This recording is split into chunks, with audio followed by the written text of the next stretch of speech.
ఇప్పుడైతే చాలా హ్యాపీగా ఉందండి. మేమైతే ఊహించలేదు ఉద్యమంలోకి వచ్చిన తర్వాత అసలు అన్నేళ్ళు కూర్చుంటామని గూడా. ఆయన ఎప్పుడైతే రాజధాని ఇది గాదు 3 రాజధానులు అన్నప్పుడు అందరూ ఒకసారిగా బయటకొచ్చారు గానీ, నెక్స్ట్ ఓ 10 రోజులు లేకుంటే ఓ నెల అనుకున్నాం గానీ, అసలు అన్ని రోజులు కూర్చోబెడతాడు జగన్మోహన్ రెడ్డి అని అస్సలు ఊహించలేదండి మేమైతే. నిజంగా అసలు ఆ రోజులైతే ఒక పీడకలే మాకైతే. బాగా ఇబ్బంది పడ్డాము.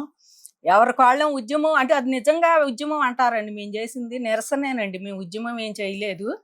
నిరసనే అనుకుంటున్నాం మేమైతే ఇప్పుడు గూడా. ఎందుకంటే మా పక్కనే అంతంత పెద్ద పెద్ద ఫ్లెక్సీలు పెట్టేవాళ్ళు మా శిబిరాల పక్కన జగన్మోహన్ రెడ్డి గారు. ఇటే సచివాలయం వెళ్ళాలి కాబట్టి ఏ చిన్నది జరిగినా మంత్రులు గాని, ఎమ్మెల్యేలు వాళ్ళంతా పెద్ద పెద్ద ఫ్లెక్సీలు పెట్టేవాళ్ళు.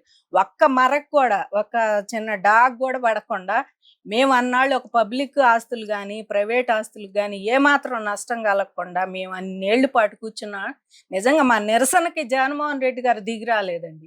ఆయన అధికారం కోల్పోయిన తర్వాతే మా నిరసన ఆగింది కానీ, ఆయన అధికారంలో ఉండన్నాళ్ళు అసలు ఒక్క రోజు కూడా మమ్మల్ని పలకరించిన పాపాన పోలా. అధికారులు గాని, ఆయన గాని వచ్చి ఏంటమ్మా కూర్చున్నారు ఇన్ని రోజుల పాటు రోడ్ల మీద అని చెప్పి అడిగిన వాళ్ళు లేరు మమ్మల్ని. మంత్రులు గాని అసలు ఎవ్వరు అటు నుంచో అధికార పార్టీలో ఉన్న ఏ ఒక్కరు కూడా మా దగ్గరకు రాలేదండి. అసలు ఎవ్వరు కూడా రాలేదు. కనీసం మరి ఆ రోజు ఇల్లు తిరిగి మా చేత మీకు సిఆర్‌డిఏ చట్టం పెడుతున్నాం మేము అది చేస్తున్నాం ఇది చేస్తున్నాం అప్పుడు కలెక్టర్లు కూడా ఇల్లు తిరిగారు. మరి వాళ్ళు కూడా ఏంటి ఇలా కూర్చున్నారు ఎందుకు ఇది అంతా మరి వాళ్ళు చేసిన చట్టాలు ఆ రోజు అందరూ ఒప్పుకున్నారు కదండి. ఇదేనా మీ చట్టం చేసాం మీ భూములు ఇచ్చారు మమ్మల్ని అందరిని ఒప్పించారు. కనీసం వాళ్ళు కూడా ఏంటి అన్న మాటలే తిరిగి చూడలేదండి ఎవరో కూడా.